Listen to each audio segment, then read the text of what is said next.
Hey guys, tonight we're stepping into the blistering heart of ancient Persia. Not to sweat, but to chill. Picture this. It's midday, the desert sun is punching down on everything like it has a personal vendetta. Dust kicks up with every step. Your sandals are melting slightly. And yet someone, somehow, is spooning chilled pomegranate sorbet into a ceramic bowl. That's right. Ice. In the desert. Thousands of years before freezers or even thermometers, people in what's now Iran were cooling off with frozen treats. And not just nobility either, although yes, they did have the good stuff first. You're probably thinking, I wouldn't last 10 minutes out there. And you're right. Most of us wouldn't. Ancient Persia didn't exactly hand out sunscreen and bottled water. And yet, they figured out how to make winter last all year, using just wind, clay, and a lot of patience. So before you get comfortable, take a moment to like the video and subscribe. But only if you genuinely enjoy what I do here. And if you're tuning in from a far corner of the world, I'd love to know. Drop your location and local time in the comments. Now, dim the lights. Maybe turn on a fan for that soft background hum. And let's ease into tonight's journey together. You're walking beside a caravan, past scorched hills the color of rust, in a place once called the Achaemenid Empire. The land around you is parched, save for the occasional patch of fig trees or tamarisk bushes. And yet, the people here have mastered the art of cooling, not just surviving the heat, but manipulating it. Historians still argue whether it began in this region or came from earlier Mesopotamian innovations.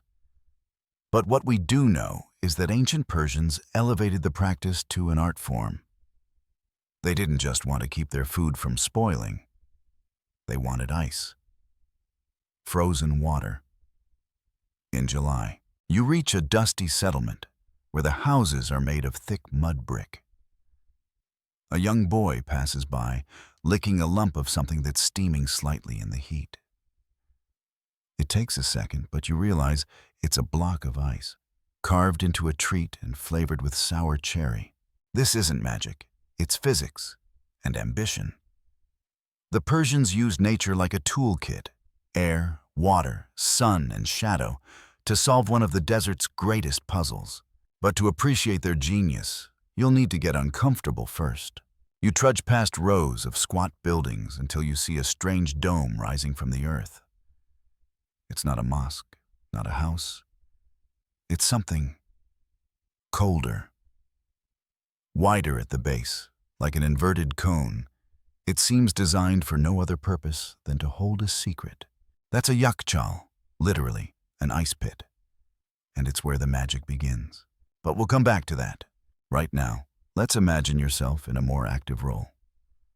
You're not just walking past these wonders. You work here. You've just been hired as the royal sharbachi, or dessert steward. It's your job to keep the Shah's desserts cold. Not easy, when the local weather forecast reads oven every day until October. But you've got tricks and co-workers. And importantly, a yakchal full of what looks like dirty snow.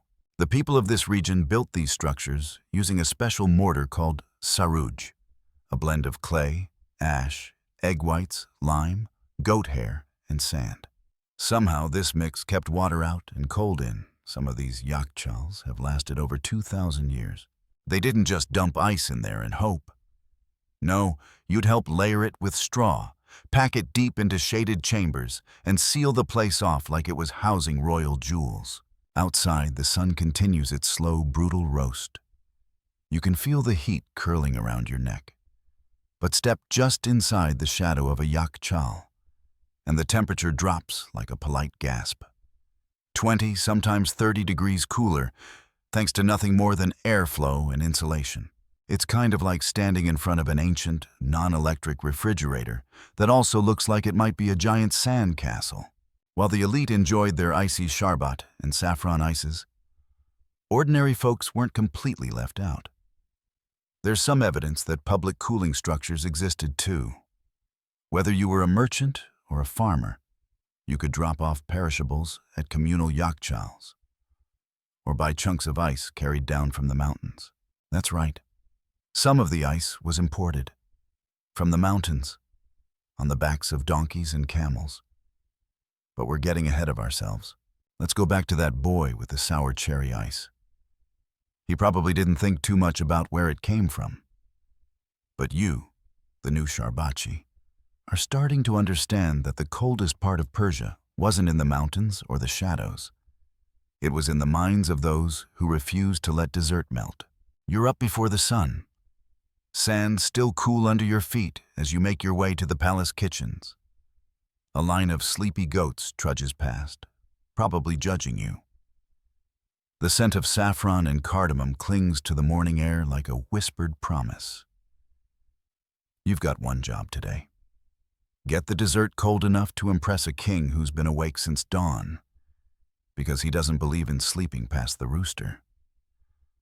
Unfortunately for you, he also doesn't believe in lukewarm anything. Welcome to life as a royal Sharbachi. Dessert steward, sorbet wrangler, frozen treat whisperer. Your kitchen isn't like the others.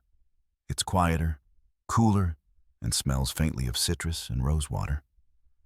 It's tucked near the storage wing, close to the yakchal, for good reason.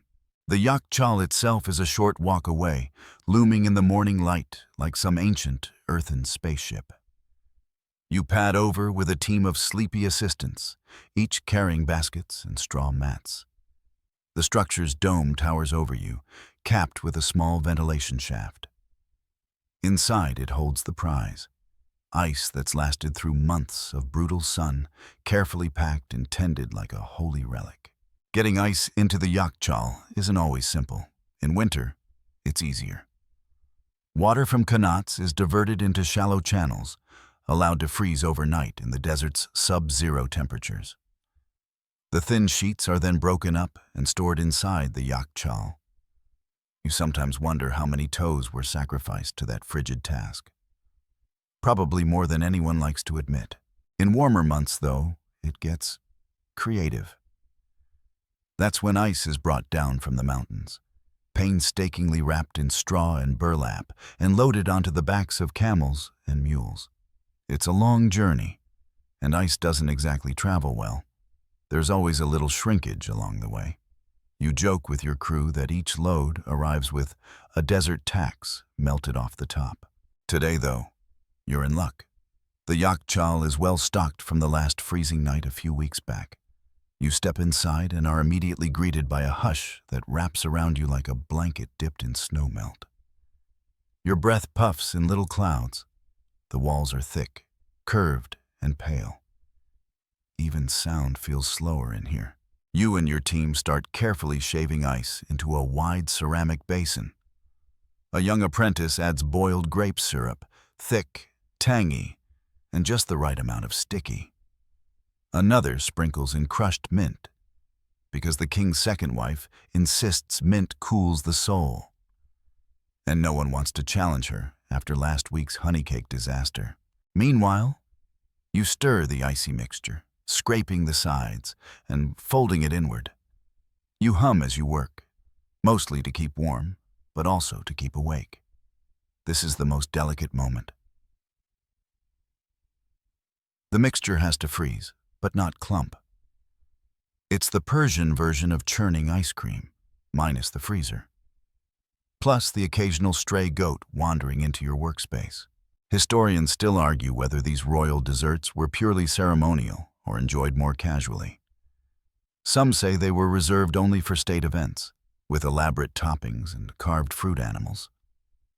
Others believe they were more widespread, daily indulgences that happened to require a 10-person crew and access to some very serious insulation. You don't care much for the academic debate. You just want the pomegranate sorbet to set before the king wakes up, which he just did. You hear a distant gong. Time to plate. With hands that are somehow both numb and sticky, you ladle the shimmering mixture into shallow bowls and top each with dried rose petals and a drizzle of thick date syrup. The scent alone could charm a horse into a nap. You carry the trays across the palace, through whispering halls of tile and shadow, where peacocks strut like they own the place, and the floor is always cooler than expected. The breakfast spread is already out. Flatbread, yogurt, eggs, and a worrying amount of cucumbers. But the centerpiece, your icy dessert, perched like a crown jewel in the middle of it all.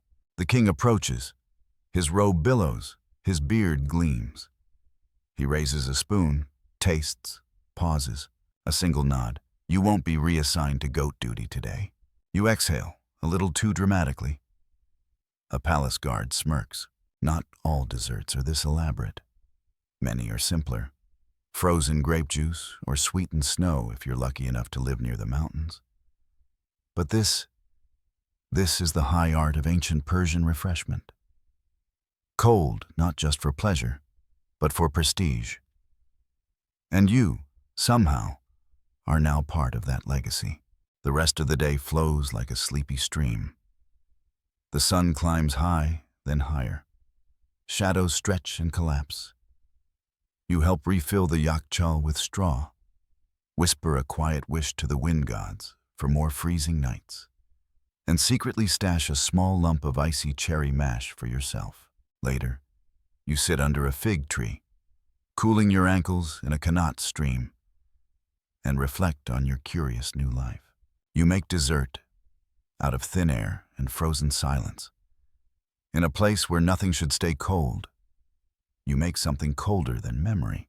You sit beneath that fig tree longer than you mean to, because honestly, it's the only place in the entire courtyard where the shade clings like a loyal dog. The wind picks up. Not a breeze exactly, but a dry shiver that stirs the dust into little dances along the tiles. You close your eyes and listen. There's a low hum overhead, like something whispering just above the edge of sound. You tilt your head and spot it. A windcatcher, or badger, perched atop a nearby building like a silent sentinel. It's an elegant chimney-like structure, square and tall, with slats cut into every side. At first glance, it might seem purely decorative, maybe even a bit unfinished. But in ancient Persia, this was the real architectural flex. Not gold leaf or grand arches, but a building that could cool itself without a single drop of magic. Windcatchers are everywhere in the old cities. Some historians think they originated in Persia, others argue for Egypt or even Bahrain. The debate is still open, and probably always will be. But in Iran, especially in the central deserts, they reach their fullest, breeziest potential. You wander over to one and step inside the building it crowns. Instantly, it's cooler. Not dramatically, not like an ice bath, but noticeably, comfortably, like walking into a shady stone cellar after too long in the sun. How does it work? That's where it gets weirdly genius. Windcatchers don't just let air in. They trap it, guide it, and force it to behave. The tower catches the wind, channels it downward into the interior, and sometimes even pushes hot air up and out, creating a kind of vacuum flow. It's like reverse breathing, but for buildings. In really advanced versions, wind catchers are paired with qanats, underground water channels. The air passes over the cold water running below the surface, and by the time it enters the living space, it's been naturally cooled by contact. No moving parts, no ice cubes, no shouting at your thermostat. You reach out and feel the wall. It's dry but cool, the brick infused with the secret language of air. The only sound is a faint whistle, like the building is sighing through its teeth. Back at the palace, the elite have entire wings designed around this idea. High ceilings, wind towers, clever courtyards with narrow openings to funnel air. It's not about fighting heat. It's about tricking it. Convincing it to leave without raising your voice. You remember being told once by an older Sharbachi that the real magic of Persian architecture wasn't in its decoration, but in its temperature. A building could look simple, even dull. But if it could make you nap at noon in August, then it was a masterpiece.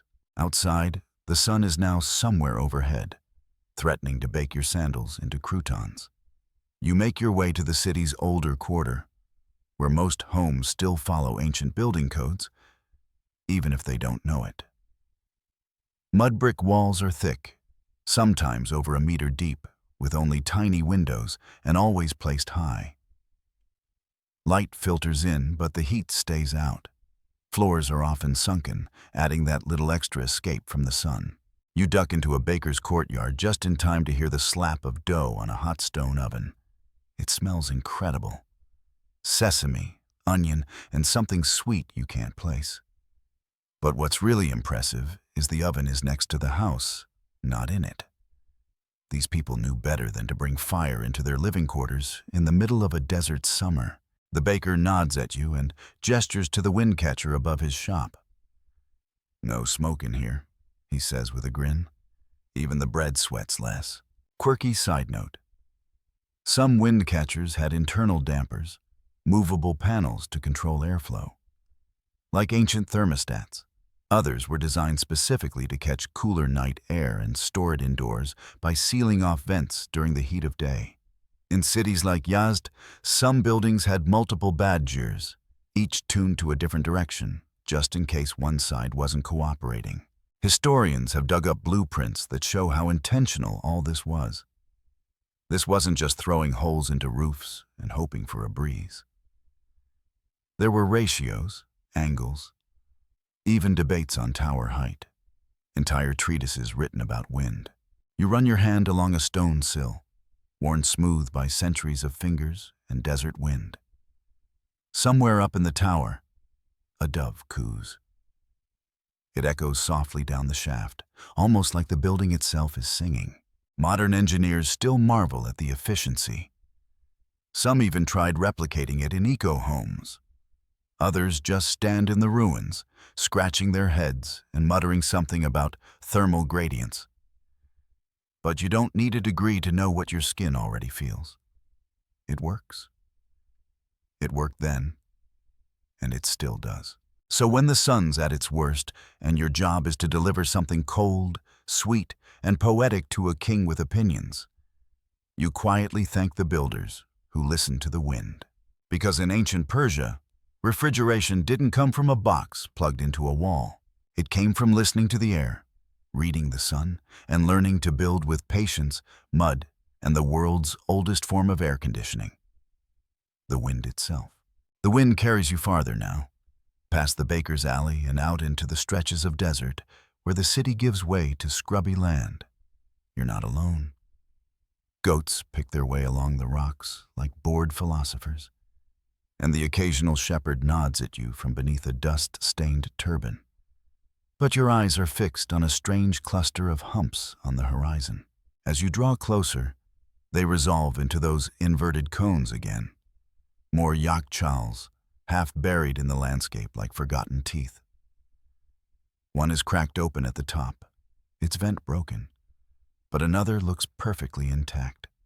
You run a hand along its cool outer wall, tracing the ridges that spiral slightly around its surface.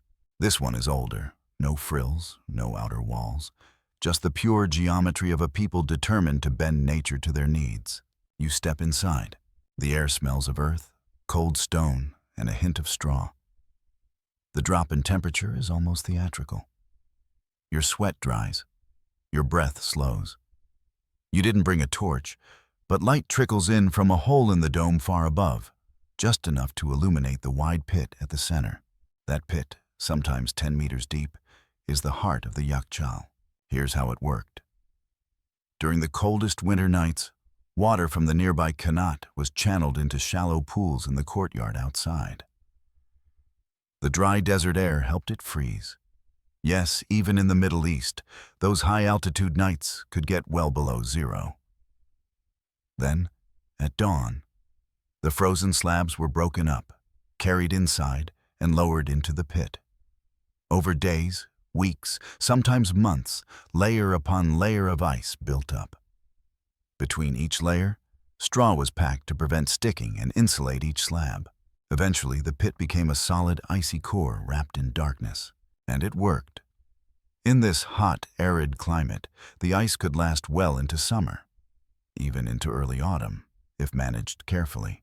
You picture the workers moving silently in the early morning, cracking the brittle ice with wooden tools, hauling it by hand, sweating into wool-lined cloaks even as frost rimmed their beards. No talking, just breath, grunts, and the occasional muttered complaint about the frost gods not pulling their weight. Historians still argue whether some yakchals were communal or strictly royal. Was ice rationed, sold traded? Some archaeological evidence suggests public use, especially in regions without nearby mountains. Other scholars believe the elite kept their ice close, literally locking the yakchal entrances and assigning guards. The debate, like the ice, has layers. You move toward the rear wall of the chamber and notice something odd. A tiny door, just big enough to crawl through. Curiosity, and very poor judgment, pushes you forward. Inside is a side tunnel, cool and damp, that opens into a narrow channel, a qanat. You can hear the faint sound of water beneath your feet. That same network of underground aqueducts that made Persian agriculture possible also fed the yakchals. Some systems even use the flowing water as a natural coolant, channeling it beneath the ice pit to extend its life. That's right. Ancient Persia invented the cooling basement before basements were even a thing. Back outside, you climb to the top of the dome to get the full view. From up here, the landscape unfolds in dusty ripples. You can see two more yakchals in the distance and what looks like the mouth of a qanat carved into a hillside. Someone's goat is nibbling on the outer insulation of the dome, which you find simultaneously disrespectful and kind of funny. The structure beneath you is made of saruj. Remember? That curious ancient mortar of lime, clay, ash, and egg whites. Goat hair, optional, but recommended. It repels water. It insulates like a dream. And, for the builders of yakchals, it was sacred stuff. Recipes were passed down like spells. Quirky fact of the day. There's a folk story that the best saruj only worked if mixed under a full moon. It's probably nonsense. Probably. But you're not about to test it during a waxing crescent, just in case. A breeze rustles your sleeve and you realize you're cool. Not just metaphorically, but literally. Out here in the middle of a stone desert, standing on a mud dome, you're cooler than you were in your shaded courtyard. All because of some smart geometry, good airflow, and a culture that refused to let the heat win. Wind catchers above, ice pits below, and somewhere in the middle, you, now firmly initiated into the chilly mysteries of ancient Persia. Of course, not everything always went to plan. Some yakchals failed, too shallow, poorly placed, or robbed by neighbors who got a little too warm one summer. There are even records of rival families sneaking into one another's pits and stealing blocks of ice under moonlight. The cold wars of the desert, if you will. Still, the system endured. It was too useful, too beautiful to abandon. For centuries, these structures were essential. You start to wonder, how many summer afternoons were saved by a bowl of icy quince syrup? How many romances began over a shared spoonful of frozen rosewater? And how many dessert stewards, like you, trudged up this same hill, wiped sweat from their brow, and thought, thank the gods for mud domes and clever ancestors. You've come down from the dome, and you're back on palace grounds now, dusting bits of straw from your robe and still shivering slightly from the yakchal's chill. A servant passing by gives you a suspicious look, no doubt wondering how you manage to sweat and shiver at the same time. If only he knew you've been practically swimming in a giant clay freezer. And what for sorbet? Sweet, delicious, royal sorbet. Let's talk about that, because when it comes to what ancient Persians actually did with all that ice, the answer is surprisingly indulgent. You thought it was just about preservation, keeping fish fresh or milk from turning. Think again. The Persians didn't just store food, they elevated it. And when it came to desserts, they were artists with a flair for frozen drama. Today's mission, you're preparing one of the Shah's favorite summer sweets, falude. Not the modern kind that's loaded with food coloring and plastic spoons. No, this is the ancient original, the ancestor of sorbet.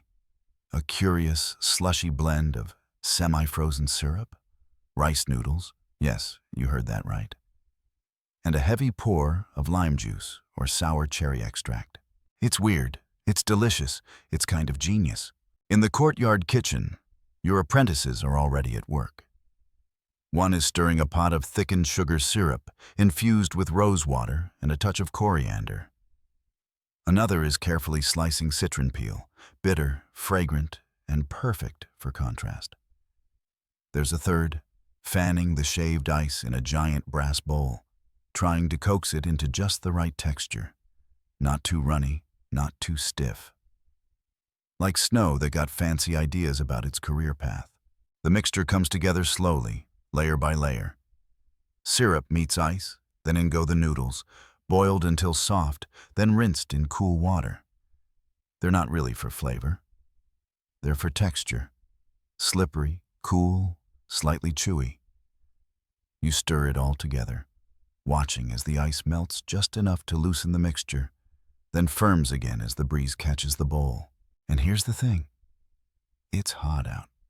Really hot.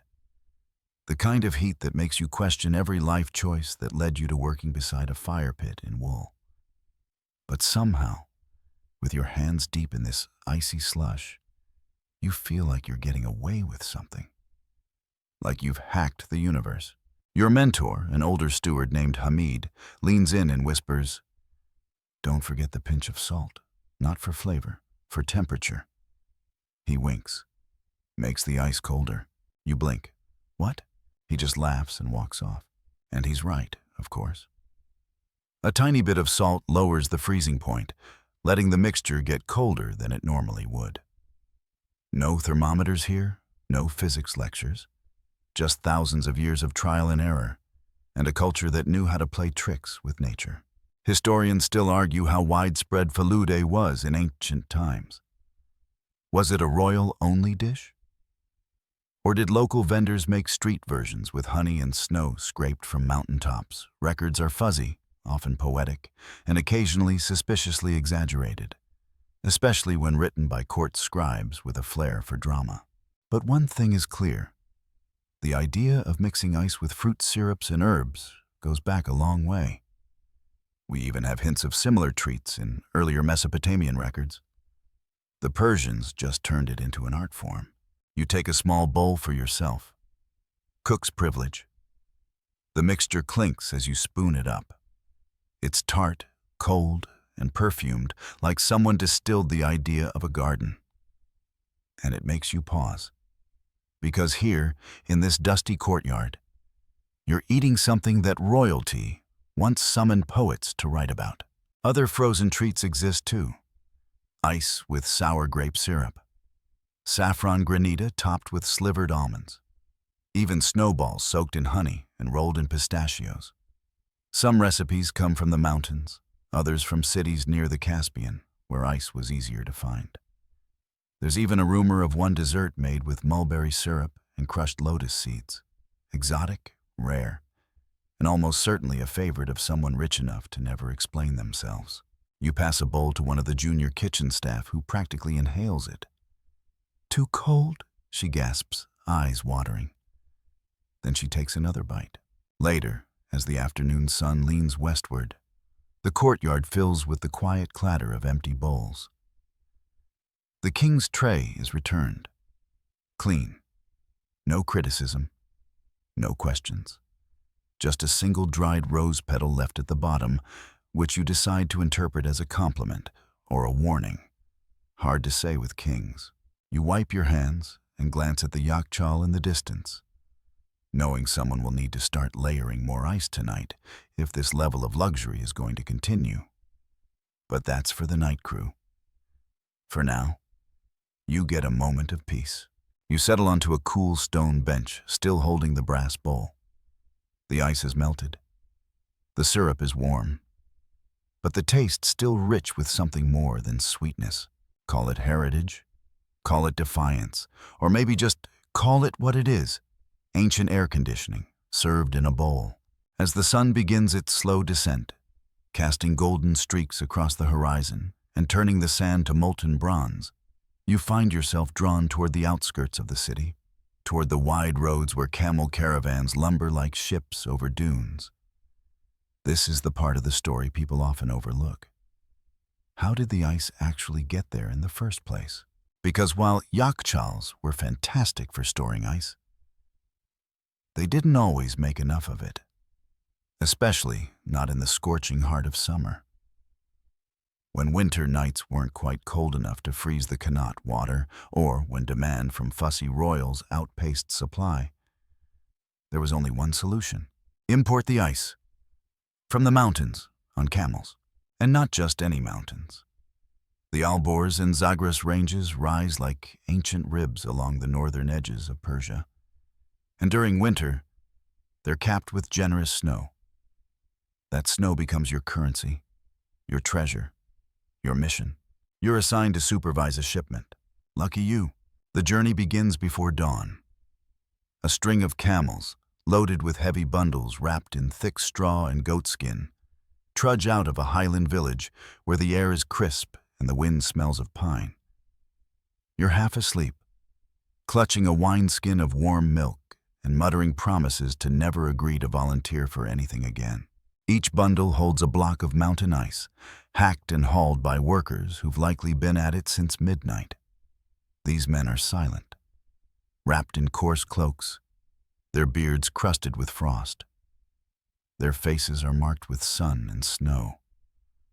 One of them hands you a chunk the size of a melon.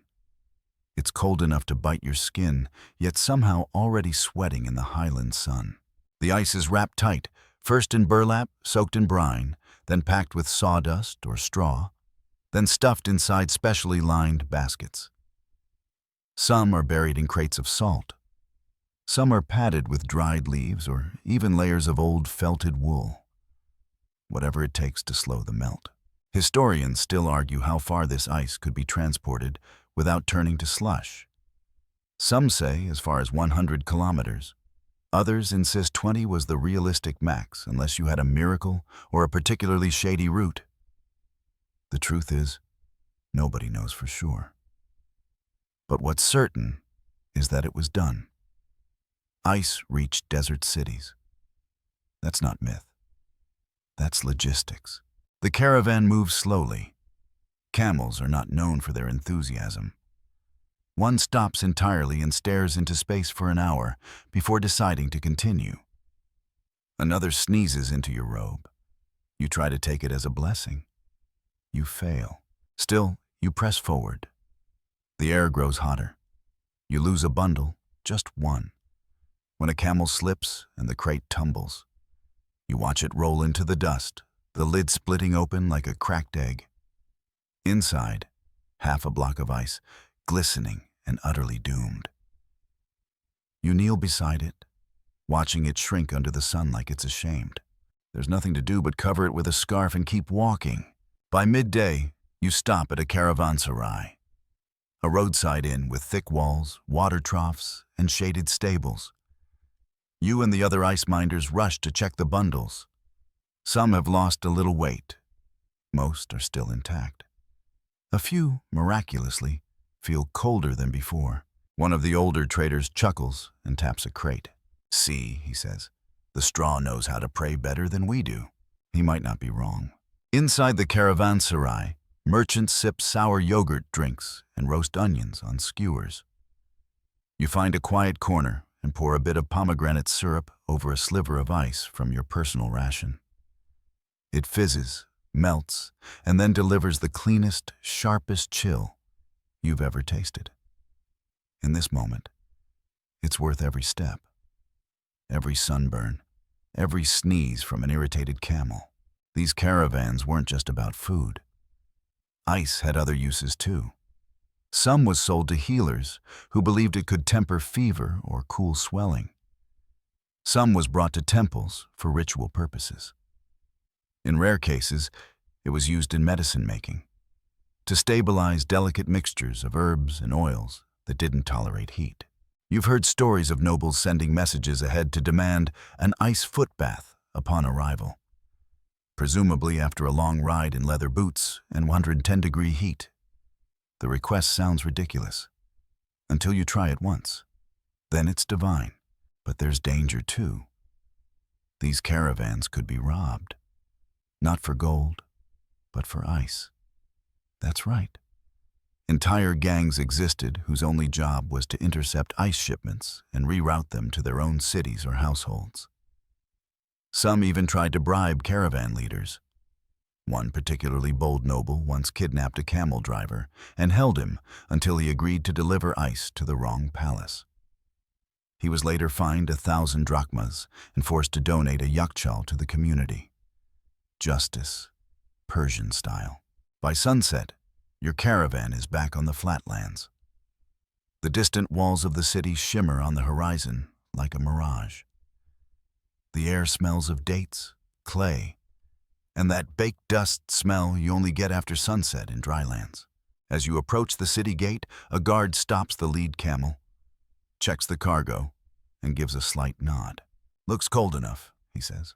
You roll your eyes. Later that night, as you unload the bundles into the palace's yakchal, you realize something strange.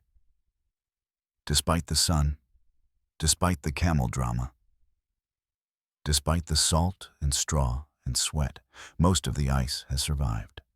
You helped carry frozen water across the desert.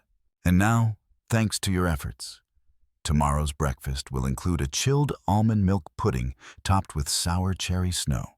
Not all heroes wear armor. Some wear straw-lined sandals and carry a satchel of saffron. You wake the next morning to the sound of splashing water. Not chaotic splashing, like someone fell into a canal, more rhythmic, purposeful. You sit up from your mat, stretch, and follow the noise into the palace courtyard. There, a boy is slowly pouring water into shallow stone channels carved into the tile floor. The water glides silently, barely disturbed, flowing from one end of the courtyard to the other. This is no accident. This is engineering, cooling by design. You trail your fingers through the channel and marvel at how cold the water is. Not ice cold, but definitely cooler than the air. You follow its path back to its source, weaving through arches and corridors, until you reach the mouth of one of the palace's hidden qanats. A qanat, if this is your first one, is like a secret river. An underground aqueduct, carved gently through layers of soil and stone. It brings water from the mountain foothills to dry towns and cities, without pumps, without pipes. Just with slope and gravity. Simple, elegant, unreasonably effective. The water in this qanat is flowing from higher ground, shaded all the way, never seeing the sun. That's why it's cold. That's why it works. And that's why it's crucial for everything in this city that wants to stay chill, literally and politically. You kneel beside the opening and peer down. It's just darkness and the sound of ancient murmuring. The tunnel stretches for kilometers underground, lined with stone and ancient plaster, sloping ever so slightly downhill. Shafts carved vertically to the surface at regular intervals provide air, access, and an odd sense of rhythm, like the qanat is breathing. You hear footsteps behind you. It's Hamid again, your mentor from the dessert kitchens. He squats next to you and gestures toward the qanat. "Want to know how to really keep a home cool?" he asks. "Use the water, not just for drinking, for everything." He's not exaggerating. In many homes, especially those of the elite, qanat water wasn't just for washing and irrigation. It was channeled beneath floors, under beds, even through the walls. Flowing water meant cooler air. And cooler air meant better sleep, happier guests, and longer-lasting food. You remember last week? Being invited into a noblewoman's home for a delivery. Her floors were lined with ceramic tiles, and beneath those tiles, a low channel of flowing water. Just walking across the room made your skin prickle from the subtle chill. She offered you a plum dipped in snow, which was confusing because you didn't see any snow around. She just smiled and said, "There's always a little winter under the floor." Quirky detail. Some of the oldest homes in Yazd still have these systems. Modern builders sometimes scratch their heads, wondering how a mud brick house can feel cooler than a concrete one. The answer: water under everything and badgers above. The ancient Persian sandwich of chill. You and Hamid spend the morning adjusting one of the side vents near the storage cellar. A large clay jug of milk is beginning to curdle too fast, and the airflow needs redirecting. He teaches you how to open and close the underground flaps, like manipulating the lungs of a very large, very thirsty earthworm. Historians still argue about how widespread this method of cooling was. Some insist only the very wealthy use this level of thermal trickery, while others believe even modest homes incorporated smaller canal extensions or shared neighborhood channels. It likely varied by region, water availability, and political favors. You remember hearing of one village elder who threatened to block the Qanat feeding a rival's home unless they stopped planting noisy poppies near his window. Water diplomacy at its finest. There are, of course, challenges. Qanats require maintenance. Collapses happen. Roots intrude. Occasionally, someone forgets where the access shaft is and ends up breaking an ankle, or worse, flooding their garden. It's not a flawless system, but it's astonishingly sustainable. As the sun climbs, you wander into the servant quarters, where an elderly gardener is trimming basil beside a small fountain. The fountain is decorative, yes, but more than that, it evaporates, helping to cool the surrounding air. When the breeze picks up, the water's surface shimmers and the temperature drops ever so slightly. He sees you watching and says, "It's not much, but the plants like it, and so do the cats." You hadn't noticed the cats until now. 5 of them, sprawled in various poses of contempt and bliss around the fountain. One has claimed a particularly damp patch of shade. You can't blame him. It's probably the best seat in the house. This is what Persian cooling looks like. A network of invisible rivers beneath your feet, carrying coldness like a whisper. Courtyards positioned to catch just the right slant of breeze. Trees planted not just for fruit, but for shadow geometry. Homes built like they're playing chess with the sun. You lean against a wall and close your eyes. You can hear the water trickling. The breeze hums through the badgirs above. Somewhere, a rooster crows in complaint, probably too hot to commit to a full yell. And you think, this isn't survival. This is orchestration, a daily dance with heat, where architecture, nature, and a bit of ice team up to make dessert not just possible, but inevitable. You open your eyes. Time to go back to the yakchal and check on the saffron milk granita. You're back at the palace kitchen now, watching as the last rays of sunlight slant through the lattice screens and paint slow-moving shadows across the stone floor. A copper bowl sits in front of you, its rim beaded with condensation. Inside, a vibrant yellow mound of saffron milk granita, flecked with threads of crimson spice and a few lazy curls of crushed pistachio. It smells like luxury. It tastes like effort. It feels like something sacred. And for some Persians, it was. Because in this world, ice wasn't just dessert. It had spiritual weight, too. As dusk gathers over the city and prayer calls echo faintly across the rooftops, you turn toward one of the palace courtyards used not for dining, but for rituals. You've been asked to assist with tonight's Zoroastrian ceremony, a midsummer offering involving fire, water, and of all things, a bowl of snow. Seems strange at first. Fire and snow in the same ritual. But when you remember that Zoroastrianism is all about dualities, light and dark, purity and decay, heat and cold, it starts to make a chilly kind of sense. You enter the sacred courtyard quietly, barefoot. A priest in white robes nods at you and gestures toward the marble pedestal where the offering will be placed. You set down the bowl, carefully. The shaved ice is tinged with pomegranate juice, cold and bright. Around the rim, sprigs of basil, mint, and dried rose petals. Not for flavor, for symbolism. The fire temple itself is just beyond the courtyard. Its sacred flame burning day and night, never allowed to go out. It's tended with a devotion most people reserve for gods. In Zoroastrian belief, fire is the ultimate purifier. But water is its necessary counterpart, life-giving, sacred, and equally vital. Together, they represent cosmic balance. Ice, then, is a kind of holy paradox. Water and cold, stillness and energy. And in midsummer, when fire rules the land and even the moon looks scorched, a bowl of snow becomes a powerful symbol of resistance, of harmony, of not letting the fire win. You watch as the priest chants softly, waving a feathered fan over the offering. The ice steams faintly in the warm night air. There's a murmur of wind through the trees, and for a moment, you feel like you've stepped out of time entirely. Historians still debate how widespread these rituals were. Some sources describe them in detail, connecting ice to royal offerings and temple rites. Others dismiss them as poetic flourishes or courtly embellishments, more theater than theology. But whether literal or symbolic, the presence of ice in Zoroastrian ceremony can't be completely ignored. One fragmentary tablet even mentions a gift of snow presented during Tirgan, the midsummer festival tied to rainfall, fate, and cool relief.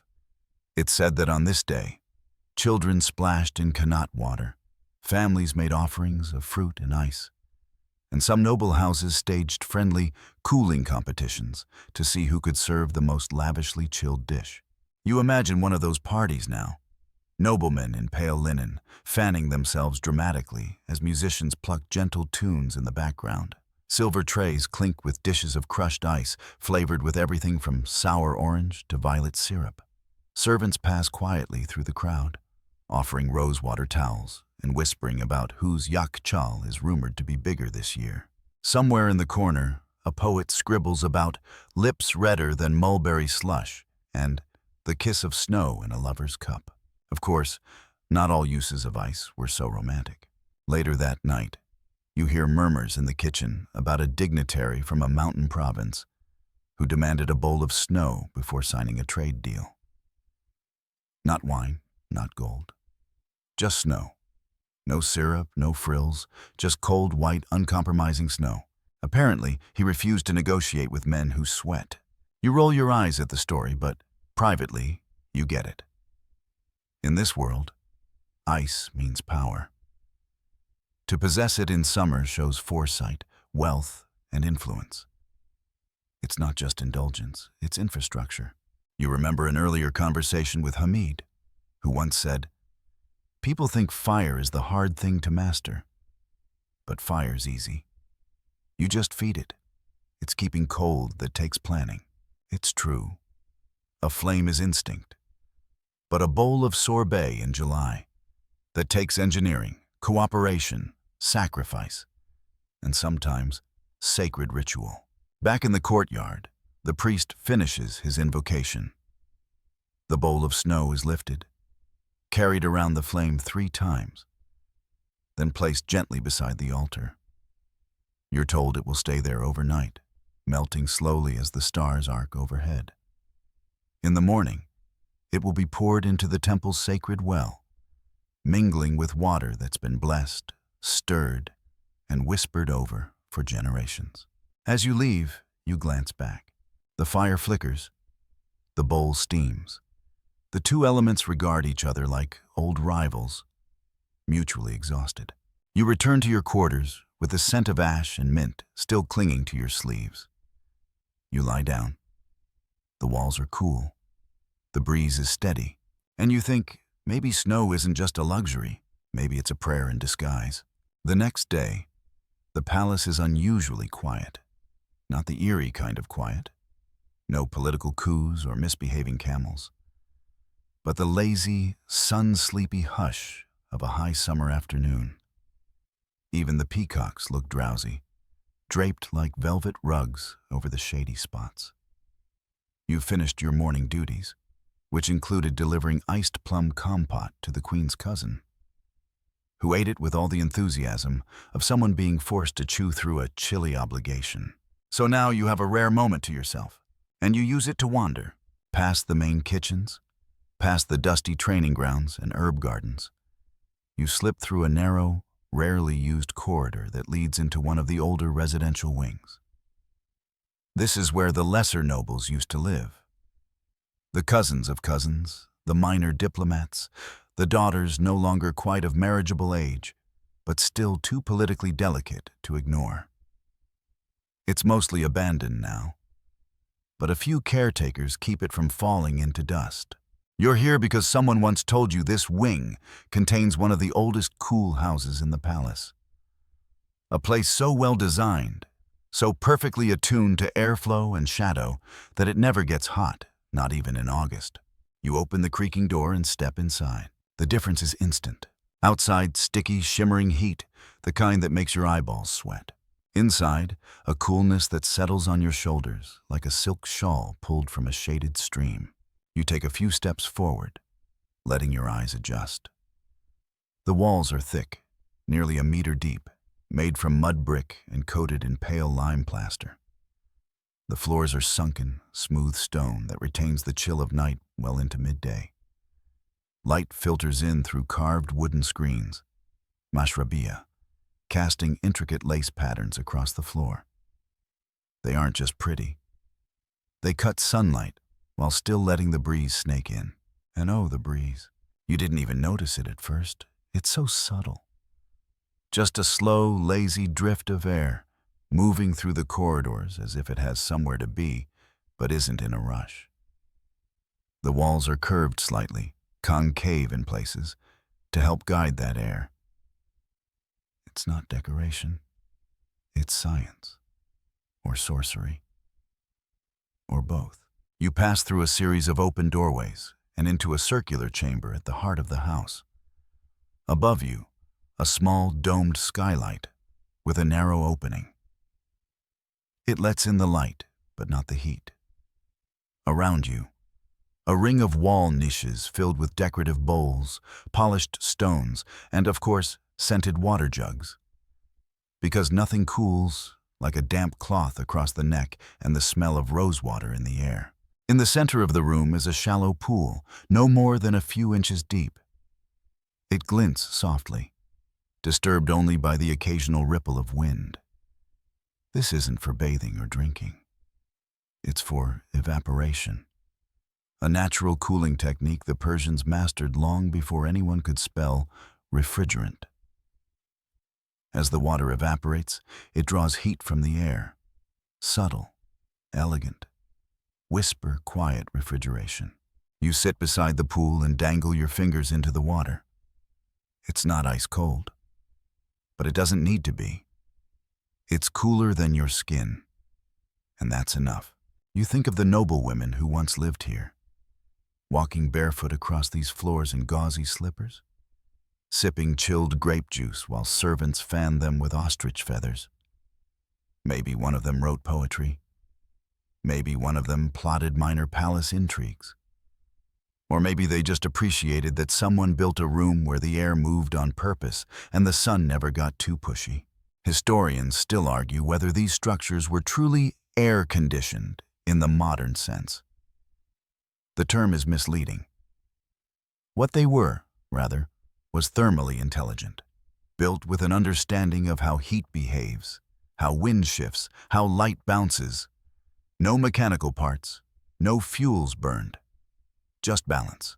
Quirky detail. Some of these homes were designed so precisely that rooms facing east stayed cooler in the afternoon, and rooms facing west were used mostly in the morning. Entire families shifted their daily routines to follow the path of the sun. Some even slept on rooftops at night, where wind catchers funneled cool air across sleeping mats, soaked lightly in rose water. You stand up and explore deeper into the home, marveling at how each room connects to the next through narrow, arched hallways that act like wind tunnels. No wasted space, no stagnant air. You spot a small, triangular alcove built into a shaded corner, where a pitcher of water still sits. It's cool to the touch. You wonder if anyone even needs to refill it anymore, or if it just regenerates from sheer architectural smugness. You could live here. You really could. Forget the bustling palace kitchens. Forget the pressure of keeping desserts within royal temperature tolerances. Here, in this quiet, cool house, even the tea doesn't steam too aggressively. You hear someone behind you? Hamid, of course. "Found it, didn't you?" he says. You nod. He walks in, looks around, and smiles.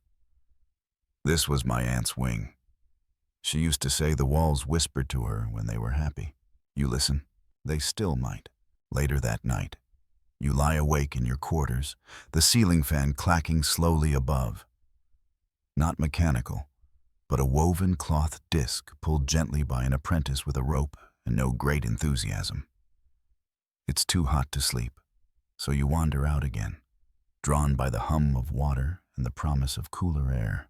You head downhill toward the edge of the city, where the mud brick gives way to rocky paths and low, arching tunnels.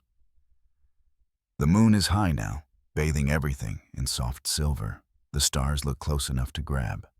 Here, buried deep beneath the ground, are the Qanats, those silent rivers from earlier, except now you're going into one. You duck through a half-collapsed entryway and step into a sloped tunnel. The walls are smooth, the air damp. It smells like wet clay and something ancient. The temperature drops a few degrees with every step. You pull your shawl tighter around your shoulders and follow the trickle of water down a carved channel at your feet. This Qanat is old, really old. Some say over 2,000 years. Others guess even earlier. The truth lost in a blur of empires, sand, and silent engineers. The brilliance of the Qanat system lies in its simplicity. Vertical shafts were dug like wells, deep into the earth to reach the water table.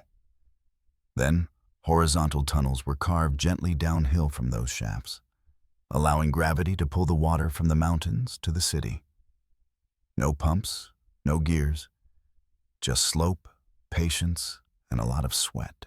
You pause at one of the ventilation shafts, an opening above you, high enough to let in air but not sunlight. A faint breeze snakes down through it. Somewhere above, a goat probably just sneezed into it, and you hope it wasn't personal. At the base of this shaft, there's a small alcove carved into the tunnel wall. A basket of broken pottery shards sits in the corner.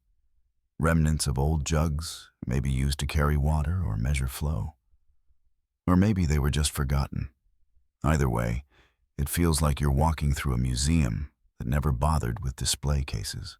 Quirky fact: some of the workers who dug Qanats never saw daylight during the day.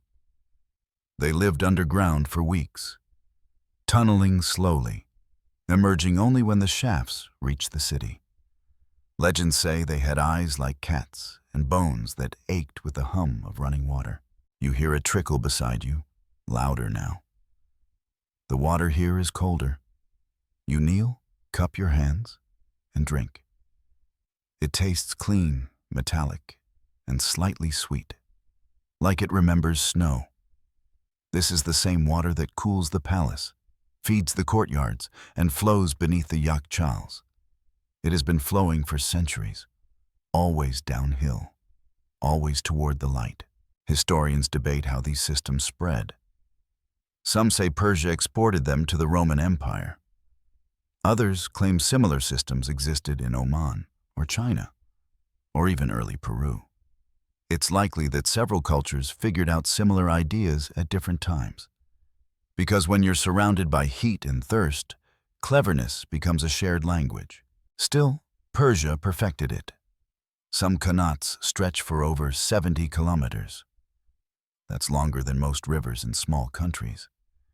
And they were maintained by generations of Mokhanis, specialist tunnel diggers who passed their secrets down like sacred scrolls, knowing the slope, the soil, the seasons, and how to survive underground with just a lantern and a prayer. You emerge from the tunnel into a garden you didn't expect. A bag, as they call it here. A Persian garden, geometrically precise, spiritually calming, and suspiciously lush for a desert. It's divided into 4 parts.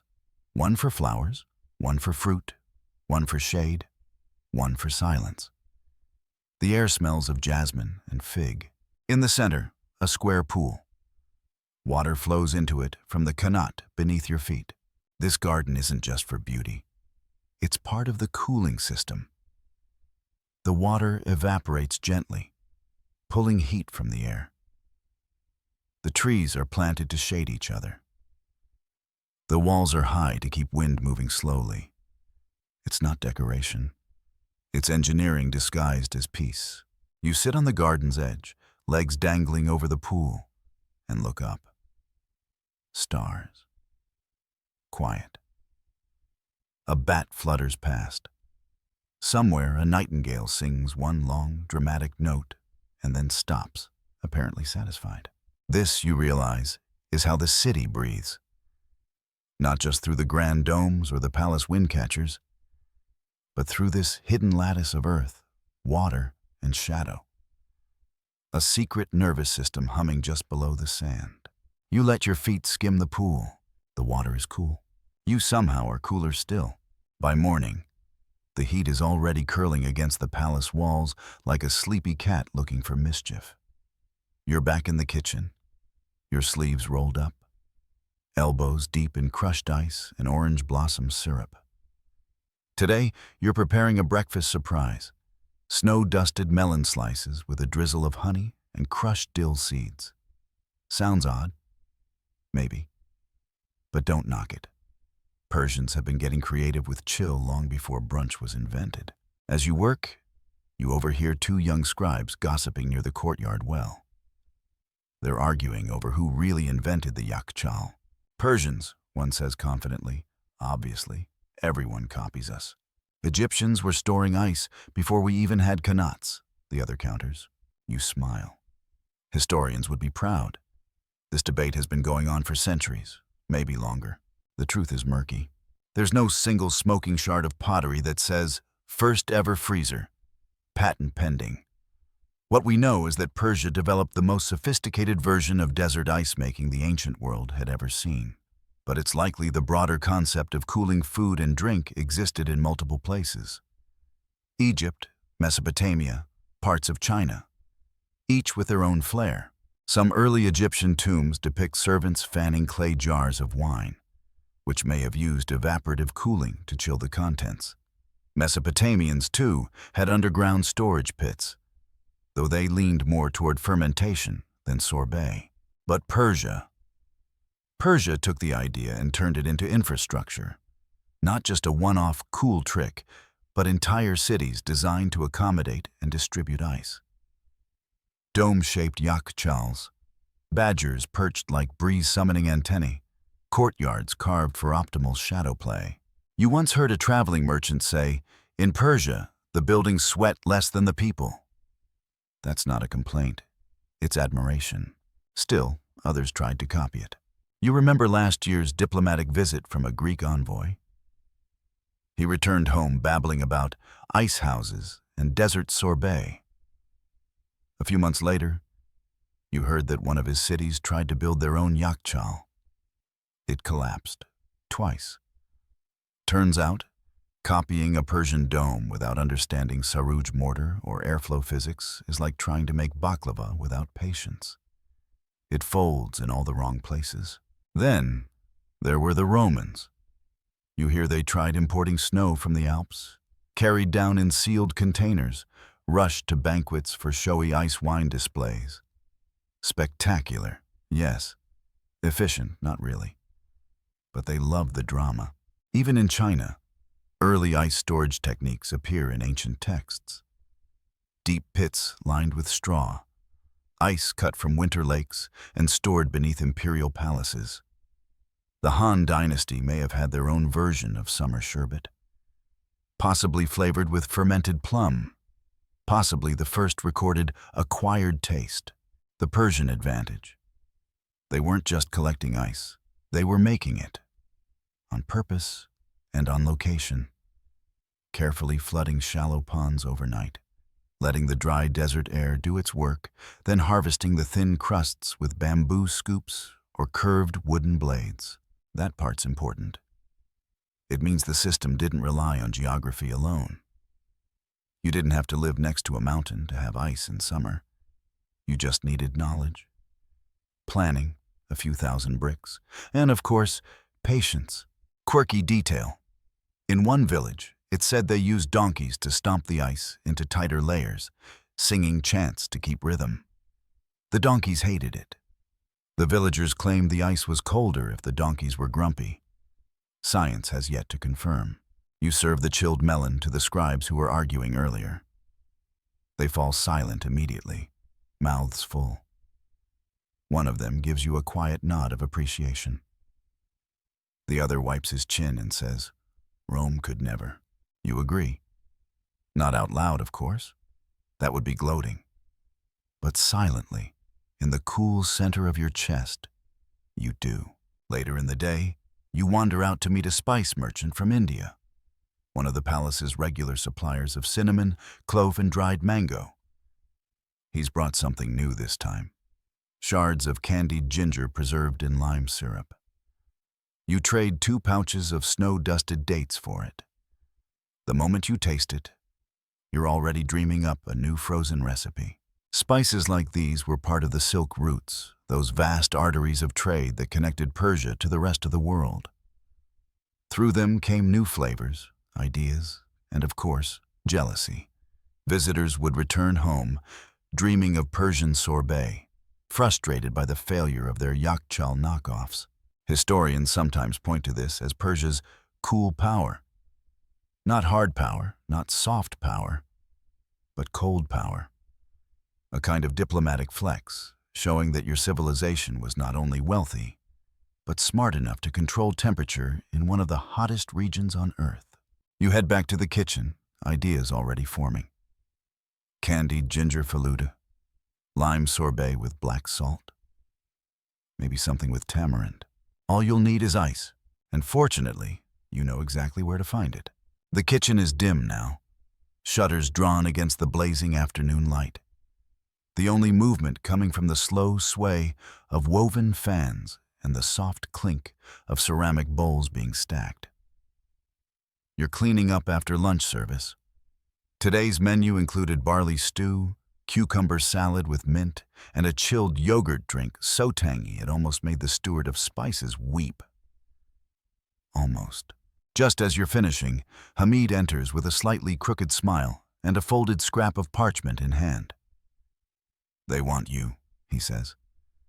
"Something about pigeon droppings." You blink. "What?" Hamid just shrugs and says, "Storage dispute. Someone's yakchal isn't what it claims to be." Turns out, your new job for the day is helping a minor official, one of the royal tax assessors, verify whether a particular dome-shaped structure at the edge of the city is a legitimate yakchal or something else entirely. Apparently there's been a complaint, so you go. You hike through the outer quarter, passing workshops and dye pits until you find the dome in question. It's smaller than most, built into the slope of a hill, half covered in dust and vines. At first glance, it does look like a yakchal, cone-shaped, mud-plastered, vented at the top. But something's off. For one, the air around it doesn't feel cooler. For another, you notice clusters of feathers, a faint cooing, and yes, evidence that pigeons have claimed this real estate. You circle the structure with the assessor, who squints suspiciously at the walls. "The owner's been claiming ice tax relief," he mutters. "Says he supplies the neighborhood. But the neighbors say he mostly supplies feathers." You knock on the door. A wiry man answers, face sunburnt, eyes twitchy. "It's a shared yakchal," he insists. "Very exclusive." You peer inside. It's full of birds. Pigeons, mostly. Some doves, a few clay dishes with seed, no ice in sight. In the back, you spot a pile of old ceramic tiles and what might have once been a broken kanat shaft. But it's dry, and there's no evidence of ice storage.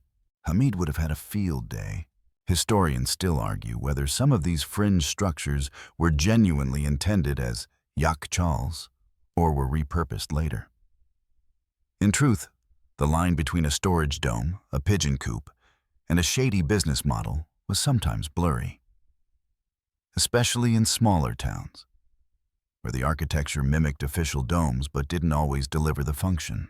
One famous case involved a merchant in Isfahan who built a fake yakhchal to avoid cold storage tariffs. He filled it with sawdust, painted the inside with ash to simulate mold, and swore up and down that it worked better in the imagination. He was fined and forced to donate actual ice to a nearby school. Cold justice. Your exclusive dome here probably started as a legitimate storage site. The shape is correct. The materials are right. But over time, maybe as the kanat dried up, or as his ice suppliers disappeared, it became something else. A cozy, bird-friendly tax shelter. You report as much to the assessor. He scribbles a note and sighs. "It's always pigeons," he mutters. You help seal the dome, at least temporarily, by securing the vent and marking the door. The owner grumbles but doesn't protest much. You suspect he's relieved. He didn't really want to shovel ice anyway. Later, as you head back toward the palace, you pass other domes. Some clearly active, some retired. One has been turned into a storage hut for dried lentils. Another has ivy growing over its sides, half sunk into the earth like a giant clay teacup. A few children are playing nearby, sliding down its smooth flanks like it's a hill. You smile. Even when not storing ice, the yakhchals still anchor the cityscape. They're part of the psychological coolness of this place. Even an empty dome makes the desert feel more manageable, like it remembers the cold for you. Back at the palace, you find Hamid stirring something thick and fragrant over a low fire. "Did the pigeons confess?" he asks, deadpan. You tell him the story. He laughs. "One of these days, someone's going to write a poem about that dome. The coop of false promises." He's probably right. That night, you help prepare a new dessert for the vizier's late summer feast. Saffron falude, layered with candied lemon peel and topped with just a hint of salt. Not for flavor, for temperature, you remember? The yakhchal doors are opened. Ice is brought out, clinking in woven baskets. Someone lights a lantern. The breeze picks up. The pigeons coo from their new rooftop. And as you work, you realize that the brilliance of ancient Persian cooling wasn't just the engineering, it was the adaptability. The ability to transform, repurpose, tweak the old ways. Whether it was ice pits turned coops, wind catchers turned chimneys, or tax laws turned into comedy, the culture knew how to pivot. That's why it lasted. That's why, even now, the air feels just a little cooler than it should.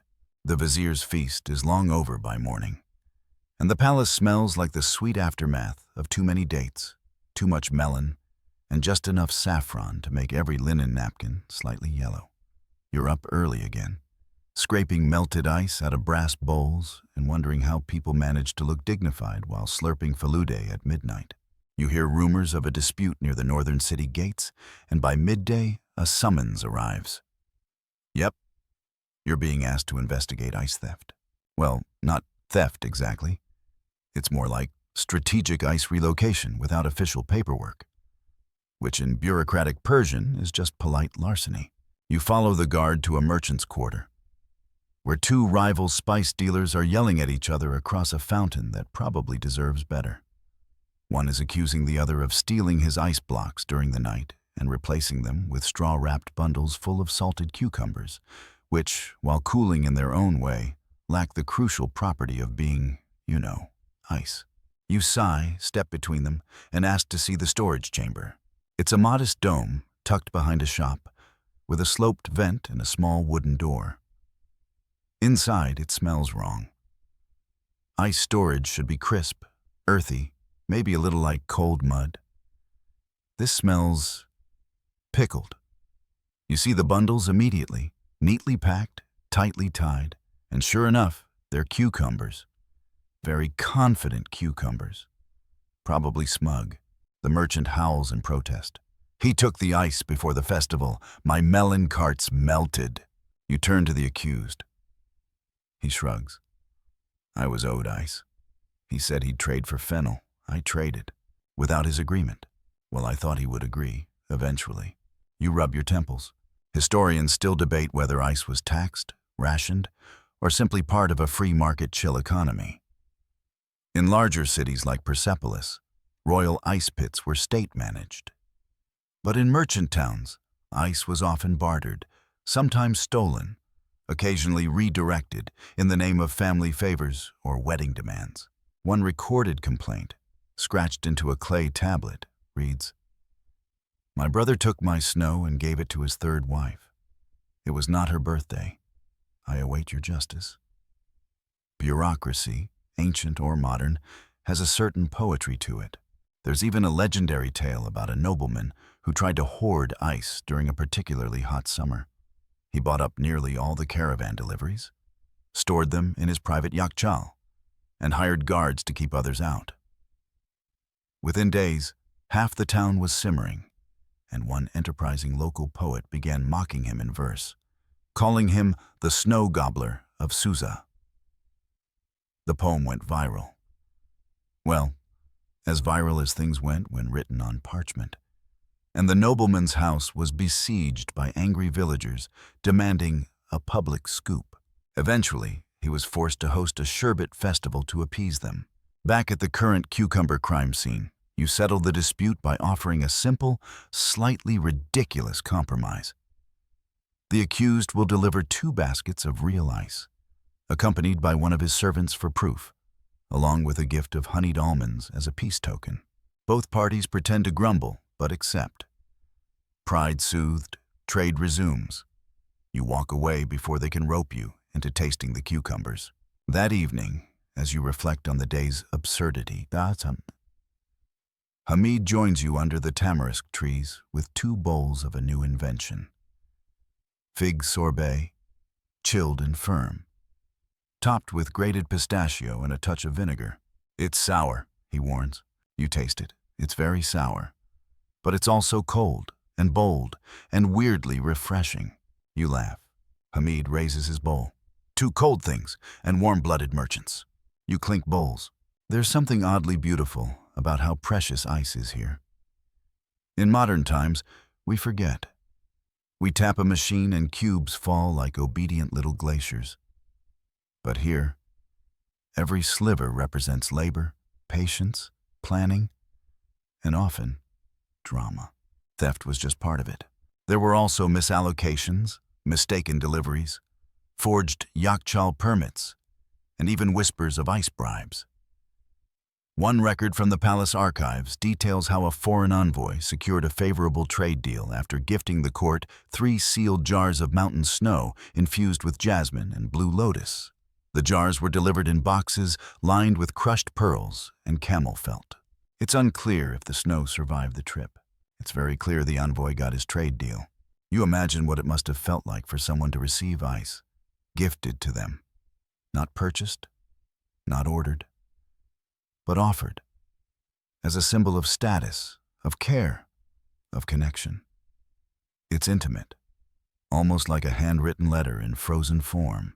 By nightfall, the stars appear again, and you find yourself standing beside the yakchal, watching as 2 apprentices carry fresh ice in woven baskets, layering it with straw. They hum quietly, a working song passed down about cold hands and warm hearts. You hum along. In a world of sun, dust, and desert wind, the cold is never just cold. It's ambition, it's affection. Sometimes it's a bargaining chip, and sometimes it's just the one thing that makes your evening bowl of sorbet not melt into a puddle of regret. It's your day off. Or at least, that's what the head steward claims. Though somehow you've already been asked twice to just check on the saffron cooler, and once to taste test the sour cherry ice bricks because someone thinks they smell funny. Still, you decide to leave the palace for a few hours and walk through the bazaar just to clear your head. The bazaar is alive in that chaotic, shimmering way only ancient Persian markets can be. Vendors shouting gentle insults, carpets rolled like cinnamon sticks, perfumes thick enough to knock over a mule. But it's the summer stalls that interest you most. And here, cooling is king. You see racks of evaporative clay jugs, zir jars, porous vessels that keep water cool through constant, gentle evaporation. One merchant boasts that his latest batch can turn wine into snow. He winks. You don't test the claim. Nearby, a woman sells rose sherbet, icy, pink, and foaming slightly in its glass urn. She mixes it with a wooden paddle, smiling as she ladles out scoops into chipped porcelain cups. The drink is cold but not icy, sweetened with honey and perfumed with a whisper of cinnamon bark.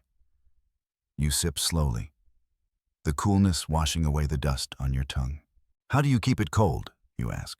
She leans in. Old well under the stall. The air stays low. I hang the urn on a rope, like a sleeping baby. You love that.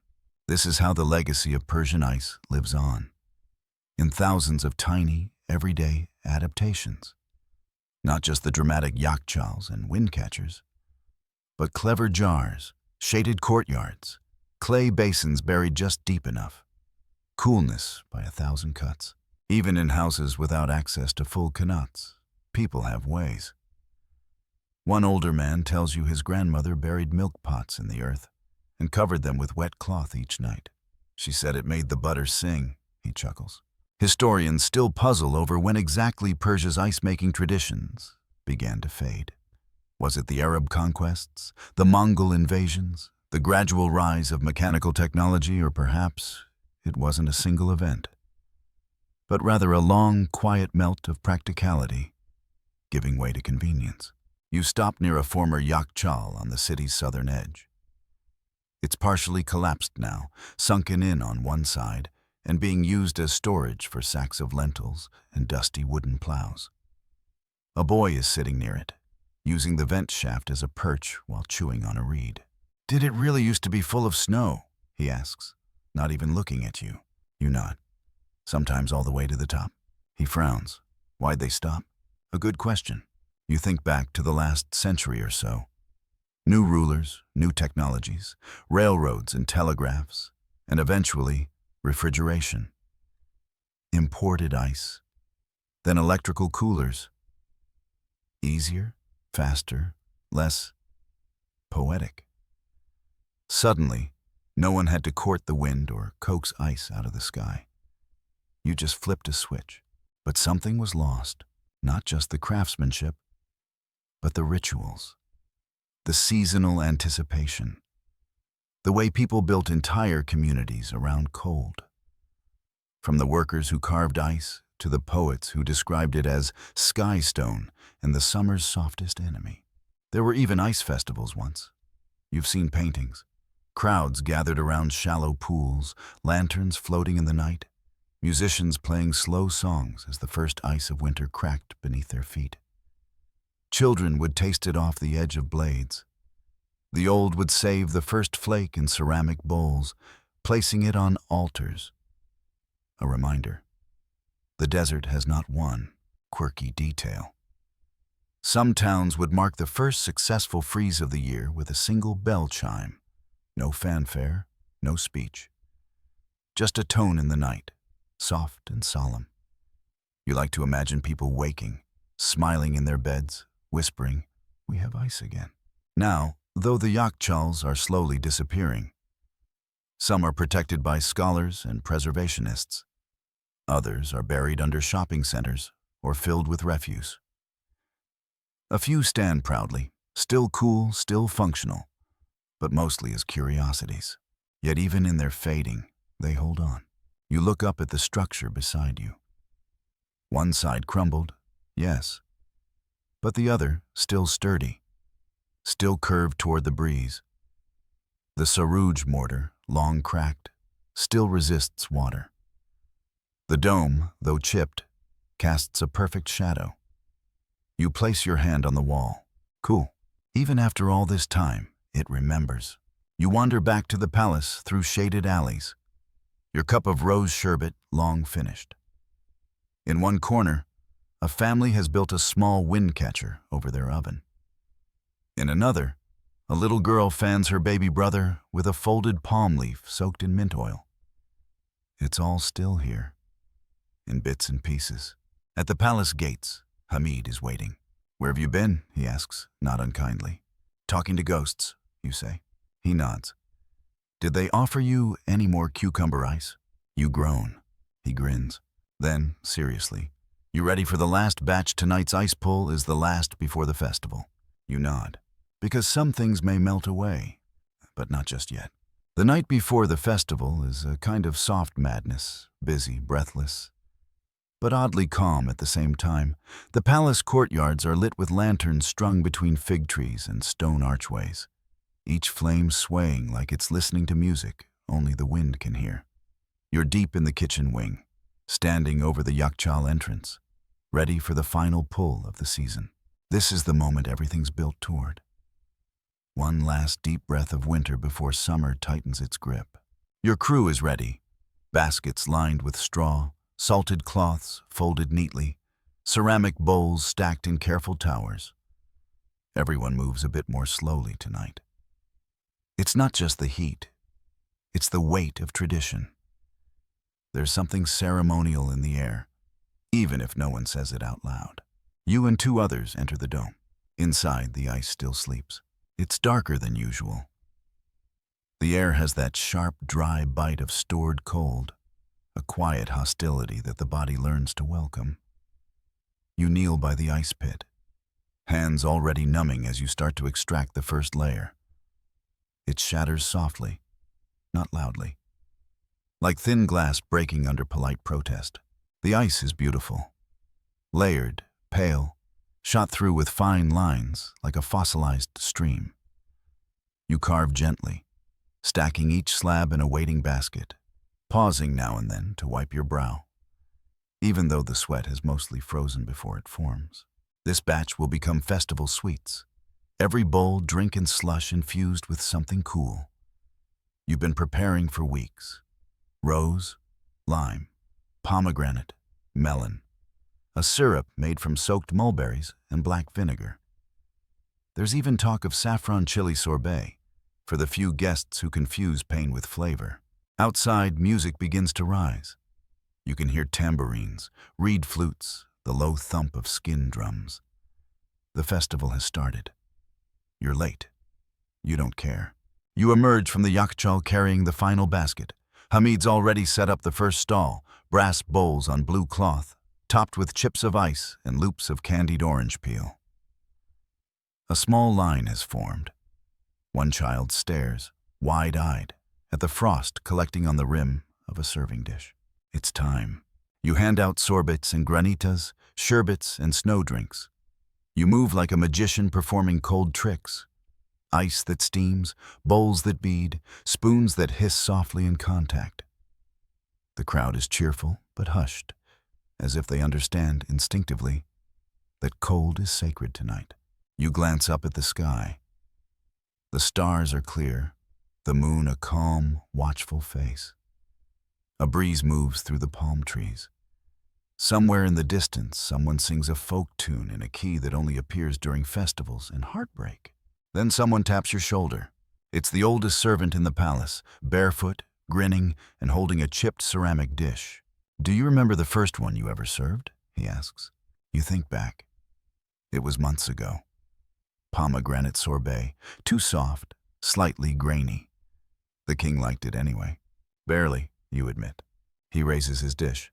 "This one's better." You serve him something new. Plum and rose, chilled to near ice, topped with crushed coriander. He tastes it, closes his eyes, and smiles. Nearby, two teenagers duel with spoons over a bowl of frozen almond milk. A merchant's daughter offers her cousin a taste of honey ginger falude, then swats his hand when he asks for more. The courtyard is alive now. Lanterns, music, the soft clatter of bowls. The air feels cooler, as if the celebration itself has summoned a breeze. You step back, letting your apprentices take over. Hamid hands you a bowl, one he made just for you. Saffron lime, with a basil garnish shaped like a sleepy star. You sit on the yakchal steps and eat it slowly. The cold spreads through you. Not sharp, not painful, just steady. Like a memory. Like something you've held for months, careful not to drop. And as you finish the last spoonful, the crowd begins to sing. It's a simple song about water and fire, about waiting, about how some things are worth the work. One verse mentions the yakchal, calling it the belly of the desert's quiet snow. You smile at that, because really, that's what it is. A promise buried deep. A kind of stubborn, frozen hope. And now that the last pull is done, you finally feel it. The stillness. The soft hush that comes when the night air settles into the courtyards. And the last lantern flickers a little more slowly. The cold will return, but not for a while. You lean back against the mud brick wall. Let your eyes drift shut and think, we held on to winter just long enough. Word count, 197. Wind down, 300 words.